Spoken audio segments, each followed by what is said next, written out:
Magandang araw po sa inyong lahat, mga lolo at lola, mga tatay at nanay na aming pinakamahahalagahan. Ako ay narito para sa inyo, bilang inyong kaibigan, hindi bilang isang estranghero. Alam namin kung gaano kayo nagsipagod sa loob ng maraming taon, ang inyong pawis, ang inyong sakripisyo para sa inyong pamilya at sa ating bansa. Kaya naman, ang balitang ito ngayong Mayo 2026 ay para sa inyo. Dahil ang SSS at GSIS ay may malaking anunsyo, pension boost na nakumpirma at bagong payment schedule na inilabas. Huwag pong aalis, mahalaga ito para sa inyong pera. Mga mahal na lolo at lola, simulan natin sa pinakamahalagang tanong. Ano ba talaga ang nangyari? Noong unang bahagi ng Mayo 2026, opisyal na inanunsyo ng parehong Social Security System, SSS, at Government Service Insurance System, GSIS, ang dalawang bagay na matagal na ninyong hinihintay. Una, ang pension boost o pagtaas ng pensyon.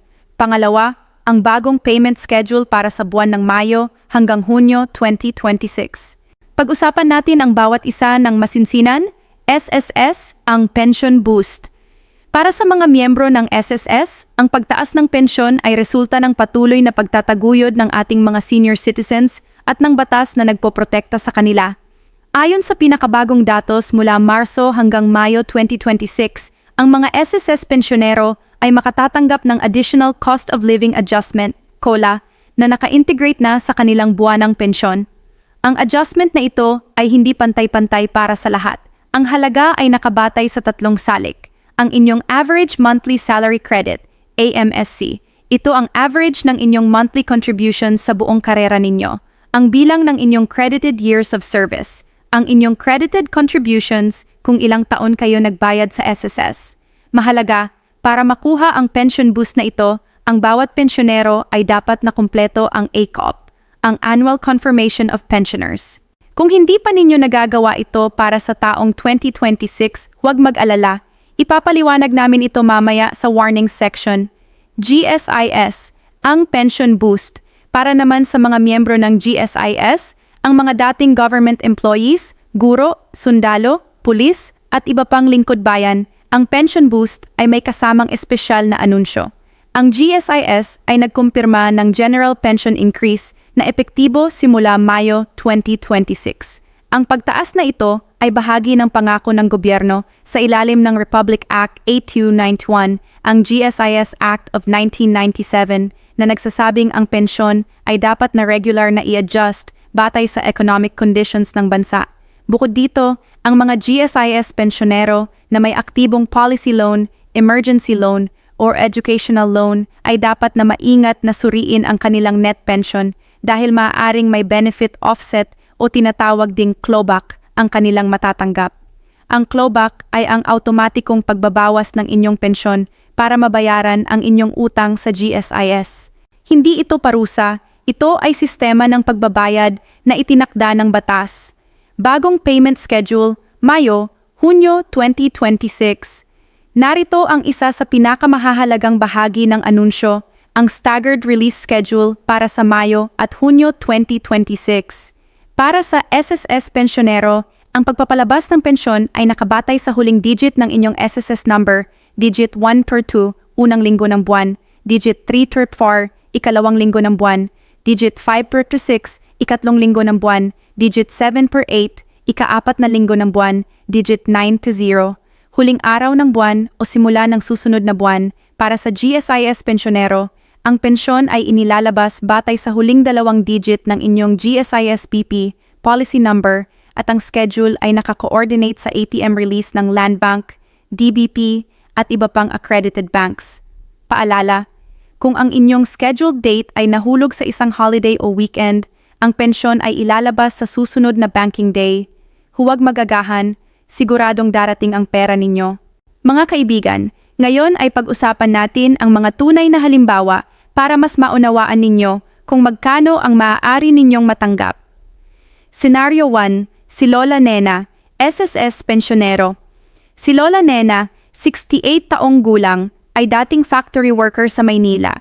Nagbayad siya ng SSS contributions sa loob ng 30 taon at ang kanyang average monthly salary credit ay 12,000. Pag-usapan ang kanyang buwanang pensyon bago ang boost. Ang SSS pension formula ay pensyon, NARS, 300 plus 20% ng AMSC, plus 2% ng AMSCX bilang ng credited years na higit sa 10.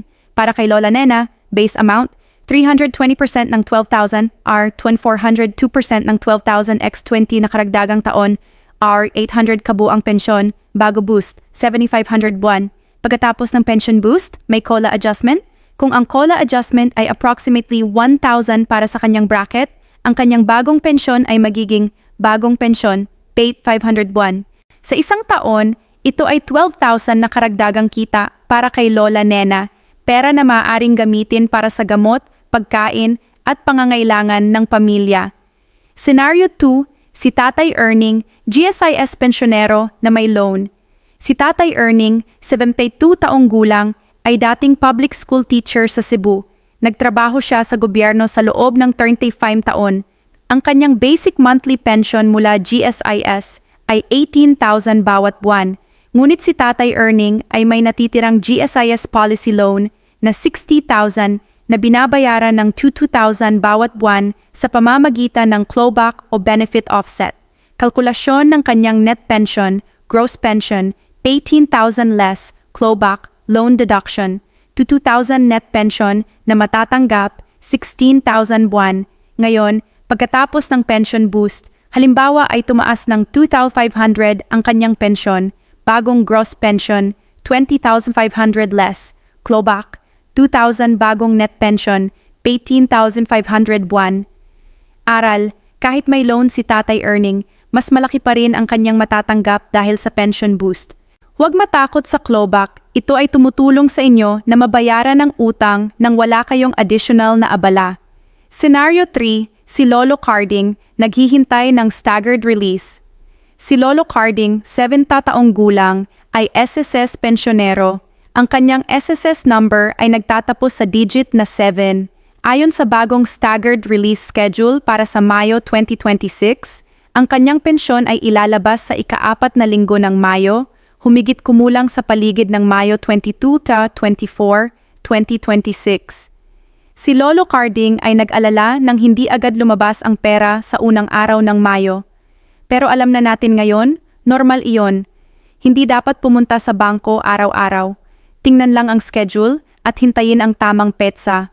Payo, i-download ang MySSS app o bisitahin ang mydssss.gov.ph para makita ang inyong eksaktong release date. Para sa GSIS, gamitin ang GSIS Card Portal o ang eGSIS MO app. Mga minamahal, ngayon ay bibigyan ko kayo ng mga babala na dapat ninyong malaman. Dahil ang inyong pensyon ay target ng mga masasamang tao at ng mga hindi inaasahang sitwasyon. Babala 1, ang ACOP, Annual Confirmation of Pensioners. Ang ACOP or Annual Confirmation of Pensioners ay isang mandatory na proseso para sa lahat ng SSS at GSIS pensyonero. Ito ang paraan ng gobyerno para ma-verify na kayo ay buhay pa at eligible na makatanggap ng pensyon. Kung hindi kayo mag-ACOP, ang inyong pensyon ay maaaring suspindihin o ihinto kahit ilang buwan. Kakailanganin pa ninyong pumunta sa branch para ibalik ito. Para sa SSS, ang ACOP ay maaaring gawin online sa pamamagitan ng MySSS portal o personal sa pinakamalapit na SSS branch. Para sa GSIS, gamitin ang eGSIS MO app o pumunta sa GSIS Regional Office. Paalala, ang ACOP ay karaniwang ginagawa isang beses sa isang taon. Kung hindi kayo sigurado kung nagawa na ninyo ito, tawagan ang SSS Hotline 1455 o GSIS Contact Center 02-8847-4747. Babala 2, mga scam na nagpapakilalang SSS o GSIS. Mga lolo at lola, pakinggan po ninyo ito ng mabuti. Maraming scammers ang nagpapakilala bilang SSS o GSIS agents at nagtatanong ng inyong SSS o GSIS number, ATM PIN, one-time password, OTP. Personal na impormasyon ang SSS at GSIS ay hindi kailanman magtatanong ng inyong PIN o OTP sa telepono. Kung may tumawag sa inyo at nagsabing kailangan nilang i-verify ang inyong impormasyon para makuha ninyo ang pension boost, ibaba agad ang telepono. Agahan ang pag-uulat sa inyong pamilya o sa pinakamalapit na SSS-GSIS branch. Babala 3. Suriin ang inyong loan deductions. Bago kayo mag-celebrate ng pension boost, suriin muna ang inyong loan balance sa SSS o GSIS. Maaaring ang pagtaas ng inyong pensyon ay bahagyang mababawasan ng existing loan deductions. Huwag magulat, normal ito. Ang mahalaga ay mas malaki pa rin ang inyong matatanggap kaysa dati.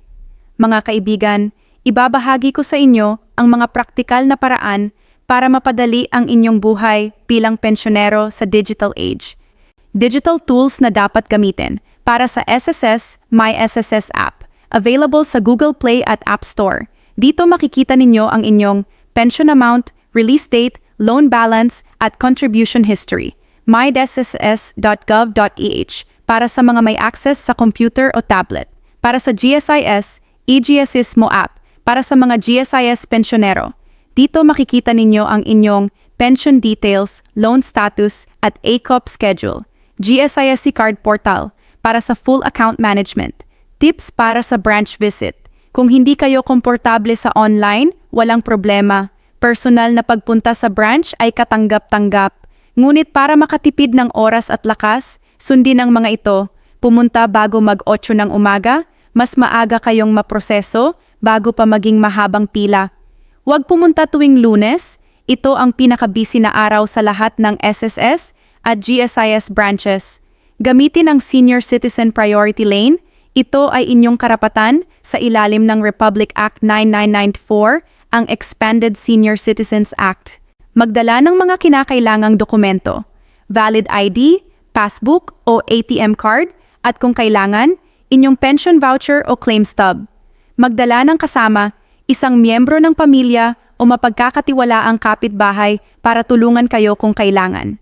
Mga mahal naming lolo at lola, gusto naming ipaalala sa inyong lahat, ang pensyon na inyong natatanggap ay hindi regalo. Ito ay inyong pinaghirapan. Sa bawat araw na kayo ay nagtatrabaho, nagbabayad ng kontribusyon, at naglilingkod sa inyong pamilya at sa ating bansa, inipon ninyo ang bawat sentimo ng benepisyong ito. Kaya huwag kayong mahiyang i-claim ang lahat ng inyong nararapat na matanggap. Huwag kayong matakot magtanong, at huwag kayong mag-atubiling humingi ng tulong mula sa inyong mga anak, apo, o mga kapitbahay para sa mga digital na proseso. Kayo ay hindi nag-iisa. Kung nakatulong sa inyo ang video na ito, pakiusap po na i-share ito sa inyong mga kaibigan at kamag-anak na mga pensyonero sa Facebook, sa Viber groups, o kahit i-print at ibahagi sa inyong mga kapitbahay. Baka mayroon silang hindi pa nalalaman na mahalagang impormasyon. At huwag po kalimutang mag-subscribe at pindutin ang bell icon para hindi kayo makaligtaan ng susunod na mahahalagang balita para sa inyong kapakanan. Mahal namin kayo. Ingat po kayo palagi. Salamat.